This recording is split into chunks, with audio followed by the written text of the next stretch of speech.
बच्चों, अब हमारा अगला प्रश्न है कि नत समतल पर बिना फिसले लुढ़कते हुए पिंड के त्वरण के लिए सूत्र स्थापित कीजिए।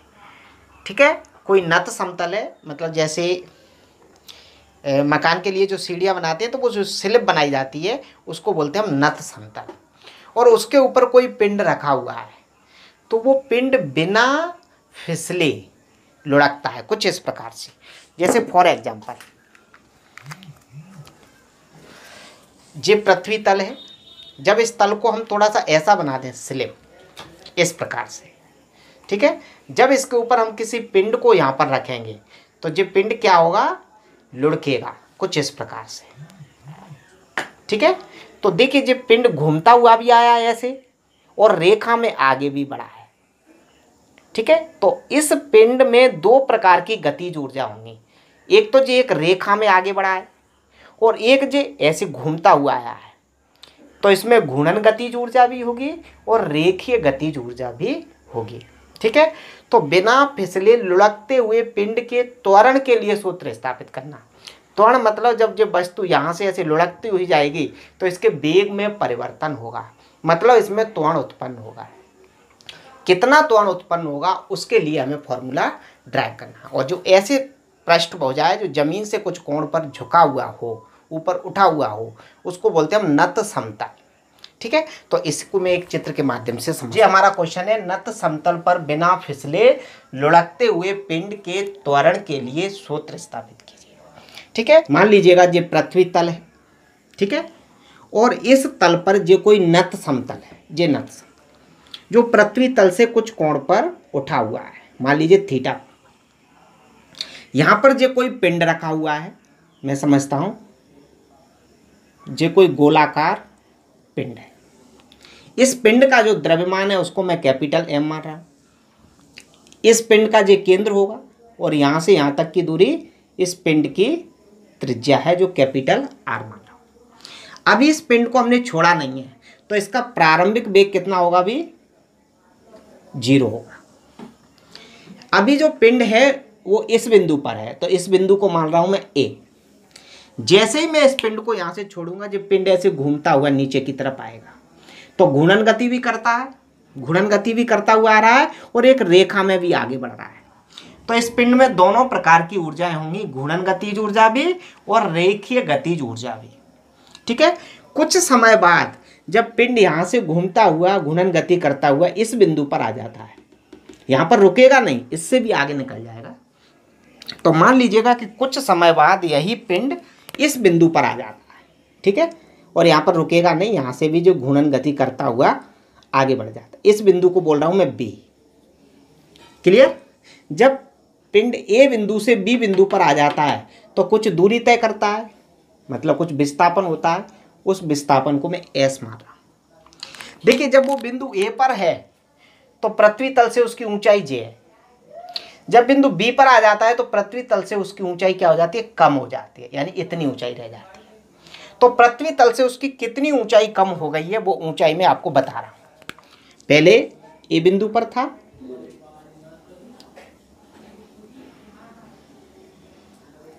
यानी जे वाली ऊंचाई उसकी कम हो गई है। पहले इतनी ऊंचाई पर था, इतनी ऊंचाई पर, अब वो इतनी ऊंचाई पर रह गया, तो कितनी ऊंचाई कम हो गई है, जे ऊंचाई उसकी कम हो गई। इस ऊंचाई को मैं एच मान ले रहा हूं। जे बिंदु हो गया ए, जे हो गया बी और इसको सी नाम दे दे रहा हूं। ठीक है, देखिए जब जे कोण थीटा है तो जे कोण भी थीटा हो जाएगा क्योंकि संगत कोण है। ठीक, जे कोण थीटा है तो यह कोण भी थीटा होगा। क्लियर? तो इसी बात को हम कैसे लिखेंगे कि माना कोई पिंड जिसका द्रव्यमान कैपिटल एम तथा त्रिज्या कैपिटल आर है, पृथ्वी तल से थीटा कोण पर झुके या उठे नत समतल पर बिना फिसले लुढ़क रहा है। ठीक है, स्मॉल टी समय में पिंड बिंदु ए से बी पर पहुंच जाता है तथा स्मॉल भी वेग प्राप्त कर लेता है। देखिए यहां पर इसका वेग क्या था, 0, यहां पर जाता है तो उसका वेग भी हो जाता है। ठीक है, तो रेखीय वेग तो उसका कितना भी होगा, और जब वो घूमता हुआ ऐसे घूर्णन गति करता हुआ आ रहा है तो उसका कोणीय वेग हो जाएगा ओमेगा, क्योंकि कोण बनाते हुए भी गति कर रहा है। तो इसी बात को मैं लिख रहा हूं। तो देखिए, माना कोई पिंड, ऐसे लिखे, माना कैपिटल एम द्रव्यमान, कैपिटल एम द्रव्यमान तथा कैपिटल आर त्रिज्या का एक दृढ़ पिंड, दृढ़ पिंड, ठीक है, मतलब कोई ठोस पिंड है, दृढ़ पिंड थीटा कोण पर झुके नत समतल पर ब्राह्म अवस्था, चाहो तो लिख देना ब्रैकेट में u बराबर 0 से गति करना प्रारंभ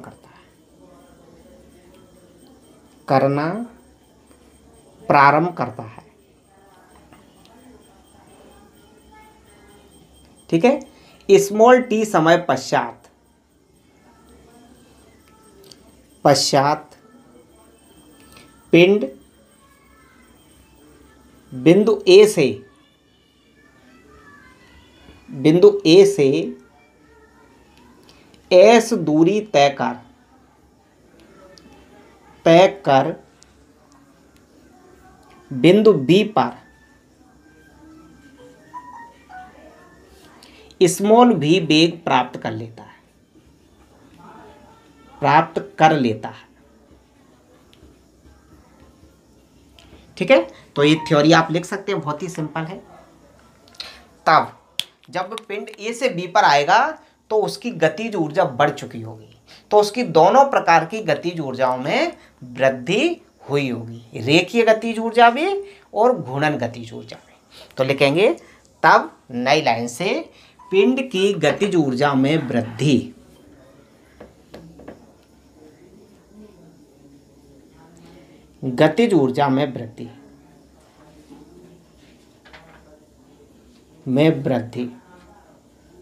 बराबर, अब पिंड में दोनों प्रकार की गतिज ऊर्जा है, रेखिक गतिज ऊर्जा भी है और घूर्णन गतिज ऊर्जा भी है। तो मैं लिखूंगा रेखिक गतिज ऊर्जा में वृद्धि और प्लस घूर्णन गतिज ऊर्जा में वृद्धि, गतिज ऊर्जा में वृद्धि, ठीक है। ये आप लिख लेना, रेखिक पिंड की गतिज ऊर्जा में वृद्धि मतलब रैखिक गतिज ऊर्जा में भी वृद्धि और घूर्णन गतिज ऊर्जा में भी वृद्धि। क्लियर। चलिए आगे बढ़ेंगे। गतिज ऊर्जा में वृद्धि बराबर, अब देखिए रैखिक गतिज ऊर्जा तो क्या होती है, 1/2 द्रव्यमान इंटू वेग का स्क्वायर, 1/2 mv² होता है। तो क्या हो जाएगी रैखिक गतिज ऊर्जा 1/2, द्रव्यमान कितना m और उसका वेग कितना हो गया v, तो 1/2 mv², कैपिटल M बनाना क्योंकि उसका द्रव्यमान हमने कितना लिया था, कैपिटल M, यहाँ लिखा हुआ है। प्लस घूर्णन गतिज ऊर्जा का मैंने आपको फॉर्मूला ड्राइव करवाया था, जे आया था k बराबर 1/2 I ω², ठीक है, घूर्णन गतिज ऊर्जा, ठीक है। पिछले वीडियो में मैंने घूर्णन गतिज ऊर्जा पढ़ाई है, घूर्णन गतिज ऊर्जा 1/2 I ω²। क्लियर। देखिए 1/2 जैसे का जैसा, mv² जैसे का जैसा, प्लस 1/2 जैसे का जैसा। फॉर्मूला पढ़ाया था मैंने रेखीय वेग और कोणीय वेग में संबंध। तो क्या होता था, v बराबर, इधर लिख रहा हूँ r ω, जहाँ v होता था रेखीय वेग, ω होता था कोणीय वेग और r होता था घूर्णन अक्ष से दूरी, या जिसको हम त्रिज्या भी बोल सकते थे वहाँ पर। तो क्या हो जाएगा, यदि इसको हम इसके लिए अप्लाई करेंगे तो क्या बन जाएगा, देखिए v बराबर r की जगह क्या आ जाएगा, कैपिटल R और ω जैसे का जैसा, तो v बराबर जे रिलेशन बन जाएगा, ठीक है। तो क्या लिखेंगे, v बराबर इतना, यहाँ से यदि ω की वैल्यू निकालें तो ω बराबर कितना आ जाएगा, v/r, ठीक। इसी प्रकार एक रिलेशन और भी पढ़ा था आपने, I बराबर mk², विघूर्णन त्रिज्या पढ़ी थी हमने। विघूर्णन त्रिज्या क्या होती थी, पिंड के द्रव्यमान केंद्र से घूर्णन अक्ष तक की दूरी को घूर्णन त्रिज्या कहते हैं। अब जरूरी नहीं है कि इस पिंड का द्रव्यमान केंद्र बिल्कुल इसके सेंटर पे ही हो। यदि सेंटर पे होता तो हम इसको विघूर्णन त्रिज्या को आर ही लेते हैं, लेकिन जरूरी नहीं है। जिसका द्रव्यमान केंद्र कहीं इधर भी हो सकता है, इधर भी हो सकता है, यहाँ भी हो सकता है, इसलिए उस बिंदु तक की दूरी को हम के मानेंगे। तो जड़त्व आघूर्ण हमारा क्या बनेगा, आई बराबर एम के स्क्वायर। ठीक है, तो आई का जो फॉर्मूला हो जाएगा, जब हमने पढ़ा है विघूर्णन त्रिज्या जब ज्ञात करते हैं तो आई बराबर एम के स्क्वायर। ठीक है जी, ओमेगा और आई की वैल्यू यहाँ पर रख दें तो देखिए क्या हो जाएगा। आई की जगह लिख दिया मैंने एम के स्क्वायर और ओमेगा की जगह लिख दिया v बटे आर। इस पर वर्ग है तो वर्ग लगा दिया। यदि इसको मैं और सॉल्व करूंगा तो जो आ जाएगा 1/2 एम भी स्क्वायर प्लस 1/2 एम के स्क्वायर और जो हो जाएगा बी स्क्वायर बटे आर स्क्वायर। देखिए दोनों में से कुछ कॉमन आ रहा है, 1/2 कॉमन आ गया दोनों में से एम कॉमन आ रहा है, दोनों में से भी स्क्वायर कॉमन आ रहा है। देखिए यहां से तो जो पूरे कॉमन चला गया तो क्या बचेगा, यहाँ पर 1 बचेगा प्लस जे कॉमन चला गया, जे कॉमन चला गया, जे कॉमन चला गया, तो क्या बचेगा के स्क्वायर बटे आर स्क्वायर। ठीक है, जे हमारा क्या आ गया है, पिंड की गतिज ऊर्जा में वृद्धि। पिंड की गतिज ऊर्जा में वृद्धि, समझ गए क्या आ चुका है जी, पिंड की गतिज ऊर्जा में वृद्धि बराबर इतनी। क्लियर।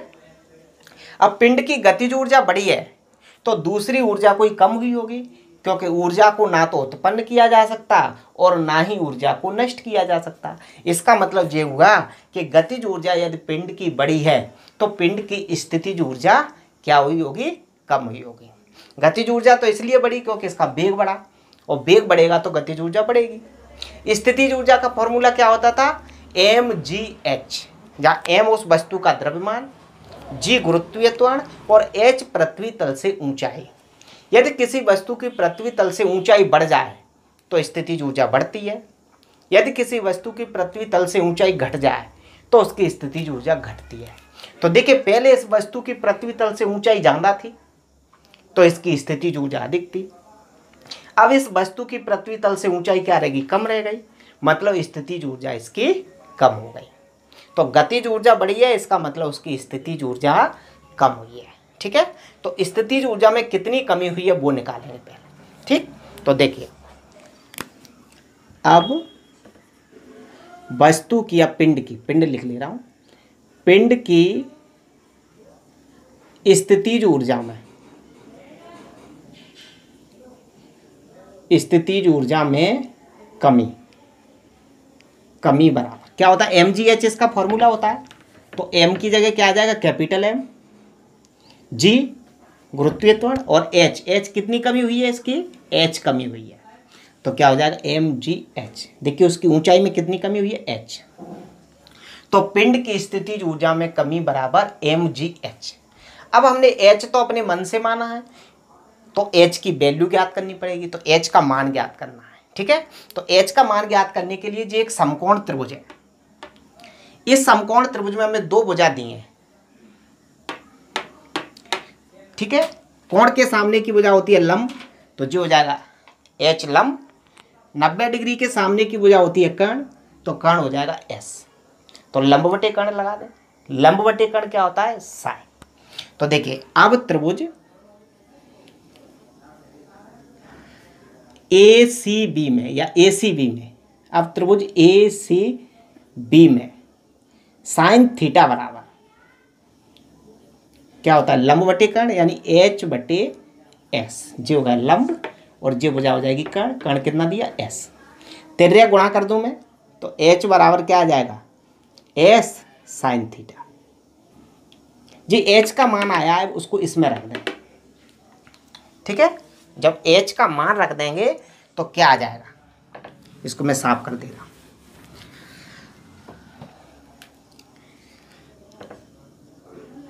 तब पिंड की स्थितिज ऊर्जा, पिंड की स्थितिज ऊर्जा क्या बन जाएगा, उसका नया रूप, स्थितिज ऊर्जा बराबर m g और h की जगह कितना लिख देंगे, एस साइन थीटा। ठीक है, तो ये आ गई उस पिंड की स्थितिज ऊर्जा में कमी, और पहले जो आई थी वो क्या थी, पिंड की गतिज ऊर्जा में वृद्धि। अब देखिए इस बात को आप जानते हैं, ऊर्जा संरक्षण का नियम ये कहता है कि ऊर्जा को ना तो उत्पन्न किया जा सकता और ना ही नष्ट किया जा सकता, बल्कि एक रूप से दूसरे रूप में परिवर्तित किया जा सकता है। तो इसका सीधा सीधा मतलब हो गया कि स्थितिज ऊर्जा में जो कमी हुई है वो स्थितिज ऊर्जा कहाँ चली गई, गतिज ऊर्जा में परिवर्तित हो गई। ठीक है, तो स्थितिज ऊर्जा में कमी, जितनी कमी हुई है उतनी गतिज ऊर्जा में वृद्धि हुई है। तो इस बात को हम लिख सकते हैं कि स्थितिज ऊर्जा में कमी बराबर गतिज ऊर्जा में वृद्धि, क्योंकि स्थितिज ऊर्जा जितनी कम हुई है गतिज ऊर्जा उतनी ही बढ़ी है। ठीक है, तो लिखेंगे तब ऊर्जा संरक्षण के नियम से, ऊर्जा संरक्षण के नियम से, तो क्या हो जाएगा, गतिज ऊर्जा में वृद्धि बराबर स्थितिज ऊर्जा में कमी, बात एक ही है। गतिज ऊर्जा में वृद्धि बराबर स्थितिज ऊर्जा में कमी।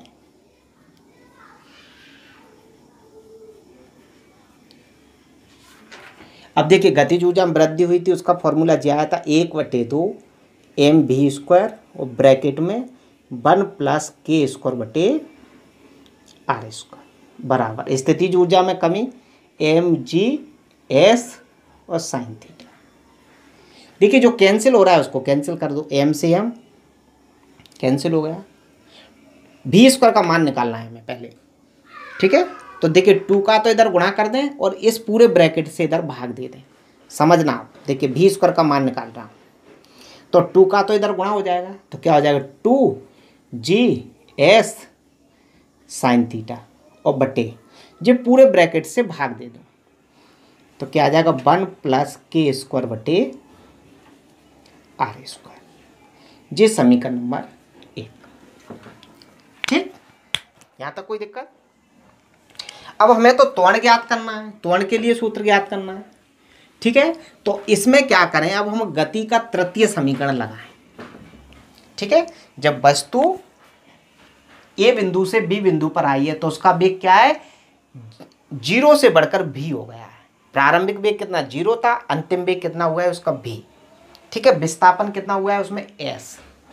तो इसके लिए हम क्या करें, गति का तृतीय समीकरण लगाएं। तो देखिए अब गति के तृतीय समीकरण से, गति के तृतीय समीकरण से वस्तु एक रेखा में ऐसे नीचे आई है, तो रेखीय वेग काम करेंगे, तो क्या हो जाएगा v² बराबर u² + 2as, यही होगा ना। चूंकि u की वैल्यू कितनी दी थी 0, वस्तु ब्राह्मावस्था से चलना प्रारंभ की है, तो u की वैल्यू हो जाएगी 0, तो क्या बचेगा v² बराबर 2as। ये समीकरण नंबर u की वैल्यू हमने 0 रख दी।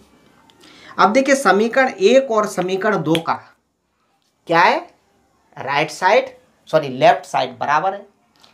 जब समीकरण 1 और 2 का लेफ्ट बराबर है तो राइट भी बराबर हो जाएगा। तो हम तुलना कर दें, तो समीकरण 1 व 2 की तुलना करने पर, समीकरण 1 व 2 की तुलना करने पर तो क्या आ जाएगा, देखिए तुलना करेंगे तो 2as बराबर, ये कितना आया था 2gs साइन थीटा बटे 1 + k² बटे r²। देखिए 2 से 2 कैंसिल हो जाएगा और s से s कैंसिल हो जाएगा, तो क्या बचेगा हमारे पास a बराबर g साइन थीटा बटे 1 + k² बटे r²। ठीक है, तो ये हमारा क्या होगा, नत समतल पर बिना फिसले लुढ़कते पिंड के त्वरण के लिए सूत्र। ठीक है, तो नीचे लिख देंगे यही अविष्ट व्यंजक है। अब आता है हमारा अगला प्रश्न, कोणीय संवेग और घूर्णन गतिज ऊर्जा में संबंध। कोणीय संवेग मतलब कैपिटल एल, घूर्णन गतिज ऊर्जा मतलब के या ई भी मान सकते हैं, मैंने वहाँ पर घूर्णन गतिज ऊर्जा को के से माना था। तो कोणीय संवेग एल और घूर्णन गतिज ऊर्जा के में क्या संबंध होता है उसके लिए फॉर्मूला ड्राइव करना है। ठीक है, दोनों के बारे में हम जानते हैं, तो दोनों में किस प्रकार संबंध स्थापित करेंगे उसके बारे में चर्चा करते हैं। हम जानते हैं घूर्णन गतिज ऊर्जा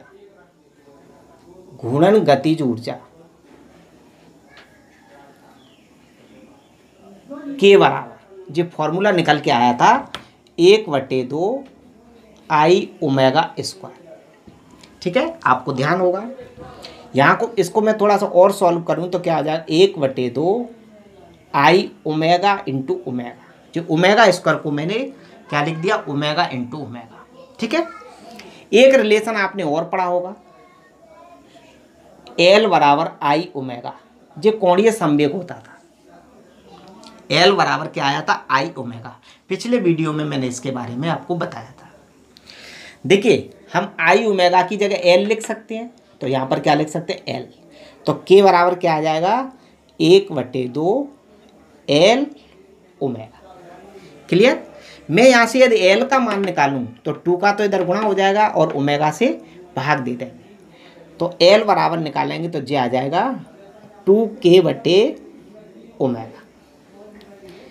ठीक है, तो जे हमारा कोणीय संवेग और घूर्णन गतिज ऊर्जा में संबंध हो गया। तो कभी कभी जी ऑब्जेक्ट में भी पूछ लिया जाता है। ठीक है, तो नीचे लिख देंगे यही अभीष्ट संबंध है।